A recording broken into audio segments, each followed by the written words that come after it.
ọjọ́ ẹ̀yẹ pàtàkì ńlá kan ló jẹ́ ní ilé ìjọsìn onítẹ̀bọmi ti Beulah Baptist Church Èjìgbò níjọba ìbílẹ̀ Èjìgbò nípínlẹ̀ Ọ̀ṣun, níbi tí Pa Àfọlábí Oyèrìndé ti jẹ́ yíyẹ́sí látọ̀dọ̀ ìgbìmọ̀ alákòóso ilé ìjọsìn ọ̀hún àti àwọn ọmọ ìjọsìn ọ̀hún mẹ́rin míì tí wọ́n jẹ́ ọkùnrin tí wọ́n ta ẹ̀gbẹ́ yọ láwùjọ.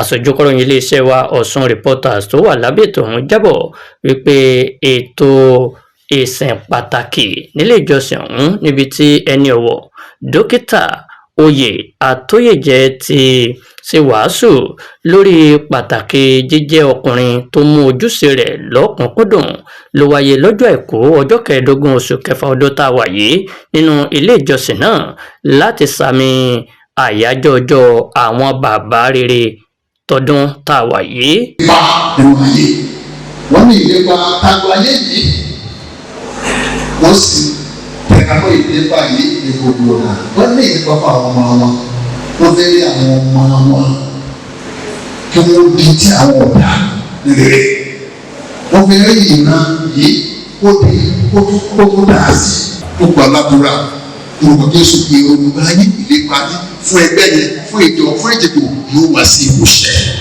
Pa Oyèrìndé ẹni tí ó farahàn nínú agbádá ńlá kẹ̀ǹkẹ̀ kan pẹ̀lú aya rẹ̀ ló fi ẹ̀mí ìmoore hàn sí Ọlọ́run ọba, ìgbìmọ̀ alákòóso ilé ìjọsìn ọ̀hún àti àwọn èèyàn tí wọ́n rọ̀gbà yí wọn ká fún àyẹ́sí pàtàkì ọ̀hún àti fífúnni ní àmì ẹ̀yẹ tí wọ́n rí gbà látọ̀dọ̀ ilé ìjọsìn náà. Inú mi dùn dáadáa, inú mi dùn tí Ọlọ́run mú ọjọ́ ìní wá ní tó péye, tí ọjọ́ pè, tí ó yẹ, tí àlàáfíà sì bá wa gbé, ìdùnnú bá wa gbé, orí ọ̀pọ̀ bá wa gbé àti àánú ọkọ mi lọ́dọ̀ ọ̀run.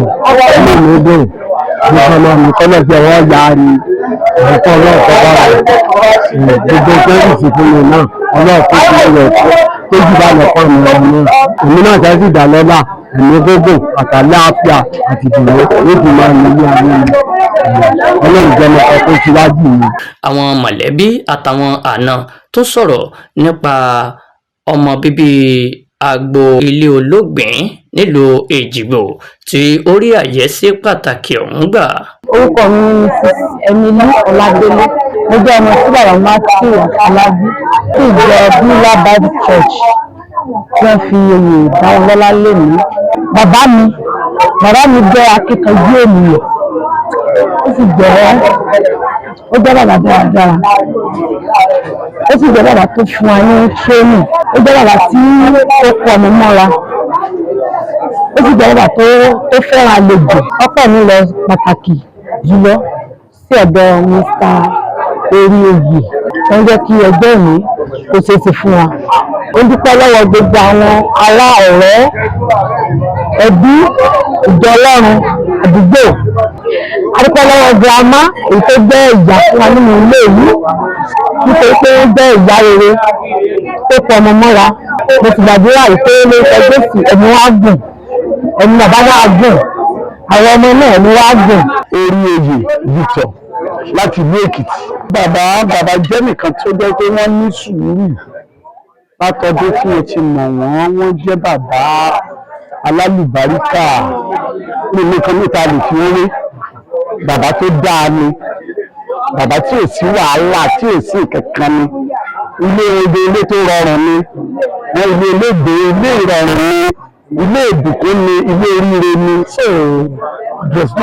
Kò sí problem kankan fún wọn, ilé àlùbáríkà ni mo mọ̀ wọ́n sí. Ìlérè náà là ń fi hàn yí, ìtòsí kan ní ta lè ṣe. Ilé àsìkò báyìí náà ká múnú bàbá wa dùn, kí náà ó dùn, ká dúpẹ́. Ìmọ̀ràn mi náà ni fún gbogbo ọ̀dọ́ pátápátá àtọmọdé àtàgbà kó tọ́jú òbí ẹ̀. Èrè wà nínú ká tọ́jú òbí kó tó fàyè sílẹ̀. Orúkọ mi ni Akínkọ́lá Akínsẹ̀yẹ Stephen. Mo kí bàbá ìyàwó mi àti bàbá mi Pa Matthew Afọlábí ní ìpínlẹ̀ olóògbé nílùú Èjìgbò pé wọ́n kú onílé mi. Oyè náà bá wọn kalẹ̀, ẹ̀mí wọn gùn lágbára Ọlọ́run. Wọ́n gbà tí wọ́n á lò láyé wọn fún dídàkúdà ayé ò ní bàtà dáwọn gúnlẹ̀ so ẹni wọn gùn lórúkọ Olúwa wọ́n jẹ́ bàbá mi wọ́n sì tún jẹ́ bàbá fún ìyàwó tí Ọlọ́run fi fún mi so wọ́n dẹ̀ láti ìgbà tí mo rẹ̀ ti fẹ́ mi wọ́n dẹ̀ ní wọ́n dúró gẹ́gẹ́ bí bàbá wọn jẹ́ kí mi gan ní sílẹ̀ ìgbé bàbá mi sì máa yé mọ́ so wọ́n dúró wọ́n dẹ̀ máa ń pè wá lórí ìpèrè wọ́n ń bèrè àlàáfíà anytime everyday tábàdẹ̀ pè wá dẹ̀ ní àdúrà ni wọ́n máa ń ṣe fún always so ayé wọ́n dẹ̀ ń tẹ̀síwájú pé bàbá tó dára fún ni wọ́n fẹ́ràn ọkọ ọmọ wọn. àwọn ló kọ lókè nínú ìlú àti lẹ́yìn odi ìlú Èjìgbò ni wọ́n kóra jọ sí agboolé àgbẹ̀ ọlọ́kọ́ ńlá náà tí ó tó jẹ́ ọmọ ìjọ onítẹ̀bọmi ti Beulah Baptist Church Èjìgbò pa Àfọlábí Oyèrìndé Matthew láti yayọ̀ pẹ̀lú ẹ̀.